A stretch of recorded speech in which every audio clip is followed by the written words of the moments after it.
again probably is to keep our iris on the virus. And of course the one to be doing that in our very own Adam Plante. Oh wait. Hold on. Slow clap. Alright. 2-man slow. And razzing. What we got going on there, Sir Plante? We have 3 Microsoft patches.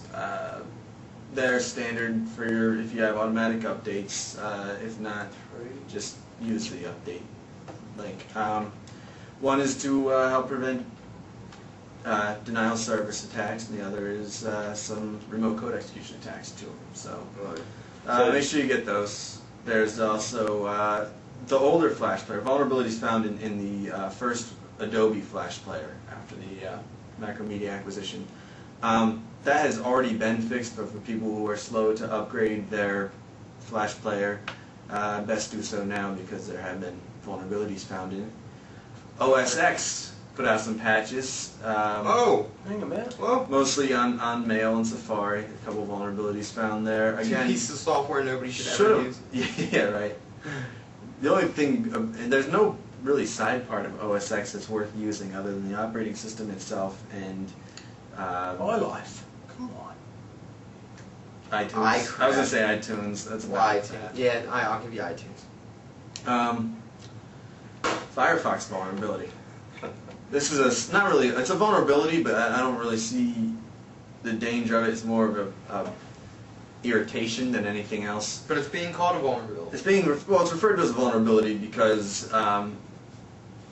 people maliciously use it to negatively influence the user's experience.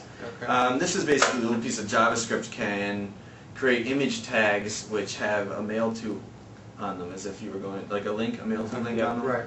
And basically if you put a bunch of these images on there, you could set it so that automatically all of them at once would try and open your email browser window and it would drag your computer to a screeching halt. Wow. So I mean there are ways to turn that off. You can have it prompt you. If you go to open up a browser window in Firefox and just type in about:config, no spaces, and find your email options, or mail to options, and have it. It's default.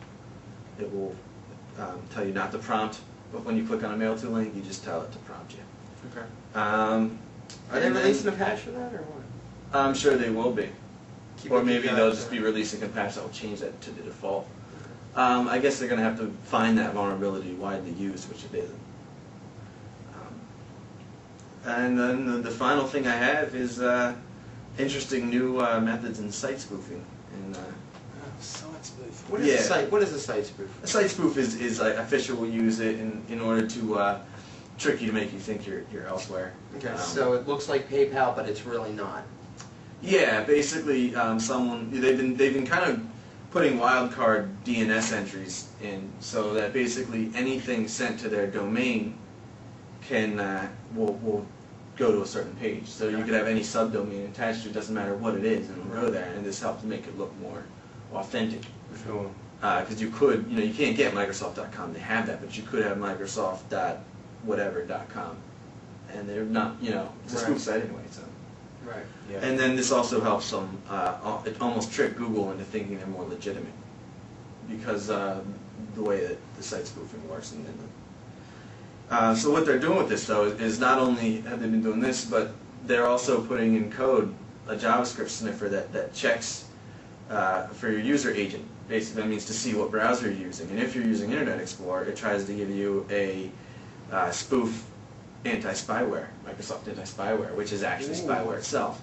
And it says, click here to, get your anti-spyware. If you're on Firefox, however, it actually switches you to another page to try and either pull some other sort of exploit or at least just direct you away so that they're not calling too much attention to themselves. That's really tricky. It is pretty tricky. So, I mean, we're starting to see not anything really new, but we're seeing combinations of things in a new way. They're getting a little trickier. It's getting harder and harder to spoof these days. As very, very slowly, the public is becoming more and more aware. Finally. So it's bad education, and one of the best owners of that is our very own Too Many Adams. That's it. Yeah. Fabulous. Fantastic stuff.